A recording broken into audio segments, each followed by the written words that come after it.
પદ્મશ્રી દિવાળીબેન ભીલના જન્મ દિવસે જૂનાગઢના એસટી ડેપો સર્કલ પર તેમની પ્રતિમાનું અનાવરણ કરવામાં આવ્યું હતું।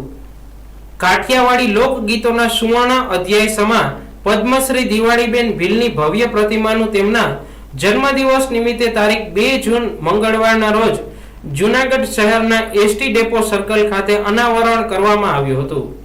જૂનાગઢ મ્યુનિસિપલ કોર્પોરેશન દ્વારા તૈયાર કરવામાં આવેલ આ પ્રતિમા લોક ગાયિકાના અમર યોગદાનને સમર્પિત છે।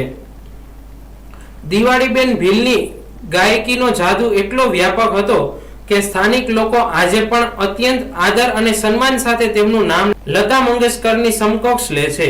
વર્ષ 1990 માં ભારત સરકારે દેશના સર્વોચ્ચ નાગરિક સન્માન પદ્મશ્રીથી તેમને નવાજ્યા હતા। તત્કાલીન રાષ્ટ્રપતિ આર વેંકટરામનના હસ્તે એનાયત કરાયેલો આ ખિતાબ તેમની કલા સાધનાની સાક્ષી પૂરે છે। જૂનાગઢમાંથી પદ્મશ્રી પ્રાપ્ત કરનાર તેઓ પ્રથમ લોક ગાયિકા હતા। આ પ્રતિમા અનાવરણ પ્રસંગે સ્થાનિક નેતાઓમાં આકાશ કટારા અને સ્ટેન્ડિંગ કમિટીના ચેરમેન પલ્લવીબેન ઠાકરની ઉપસ્થિતિએ અનાવરણ વિધિને ગરિમા બક્ષી હતી। એમની હાજરીમાં પ્રતિમા ખુલ્લી મુકાતા દિવાળીબેનના પરિવારજનો અને મોટી સંખ્યામાં ઉપસ્થિત જૂનાગઢ વાસીઓની આંખો ભીની થઈ ગઈ હતી। કાર્યક્રમ દરમિયાન ઉપસ્થિત લોકોએ દિવાળીબેન સાથે જોડાયેલી મધુર સ્મૃતિઓ વાગોળી હતી। જૂનાગઢના યોગી પઢિયારે જણાવ્યું કે દિવાળીબેન એટલા ઉચ્ચ સ્થાને હોવા છતાં એક સામાન્ય આમંત્રણને માન આપી અમારા લગ્ન પ્રસંગે ડાયરો કરવા પધાર્યા હતા। તેમણે તે દિવસે જે સુર રેલાવ્યા હતા એ આજે પણ અમારા ઘરમાં અને હૃદયમાં ગુંજે છે। આ અવાજ એમની અમરતાનો પુરાવો છે। આવી અનેક વ્યક્તિગત યાદોએ સમગ્ર વાતાવરણને ભાવ વિભોર બનાવી દીધું હતું।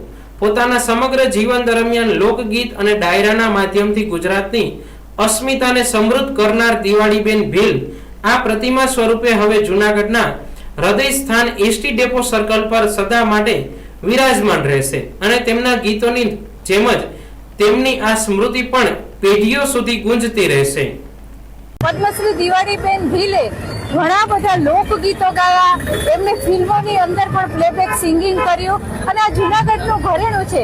આજે પણ વાતાવરણની અંદર પદ્મશ્રી દિવાળીબેનના ગીતો છે એ ગુંજે છે અને આજે એમને મહાનગરપાલિકા દ્વારા એમની પ્રતિમાનું અહીંયા અનાવરણ કરી અને એમને યોગ્ય સન્માન આપ્યું છે મહાનગરપાલિકાએ। આજ રોજ પદ્મશ્રી દિવાળીબેન ભીલ કે જૂનાગઢનું ઘરેણું છે અને પદ્મશ્રી છે એનું આજે એમની પ્રતિમાનું અનાવરણ છે। એ ગુંડિયા પરિવારે જે પ્રેમથી આ પ્રતિમા બનાવીને આપી છે એ પ્રતિમાનું અનાવરણ આજે બસ સ્ટેન્ડ ચોક સર્કલ ખાતે કરવામાં આવ્યું। પદ્મશ્રી દિવાળીબેન અમર રહો। આજે એમના પરિવાર, આપણા હાજીભાઈ રમકડું, પ્રાણલાલભાઈ વ્યાસ વગેરે પરિવાર કે જે લોક સાહિત્ય સાથે દિવાળીબેન સાથે જેમણે ગીતોમાં સંઘાત કર્યો છે એવા વ્યક્તિઓની હાજરીમાં આજે અહીંયા પ્રતિમાનું અનાવરણ કરવામાં આવ્યું, જેમાં ડેપ્યુટી મેયર શ્રી આકાશભાઈ કટારા, દંડક શ્રી, તમામ કોર્પોરેટરશ્રીઓ વગેરે ઉપસ્થિત રહ્યા હતા। ત્યારે આજે અમને ગર્વની લાગણીનો અનુભવ થાય છે કે આ દિવાળીબેનની પ્રતિમાનું આજે મહાનગરપાલિકા દ્વારા સન્માન કરી અને એમને યોગ્ય શ્રદ્ધાંજલિ છે અમે અર્પિત કરીએ છીએ।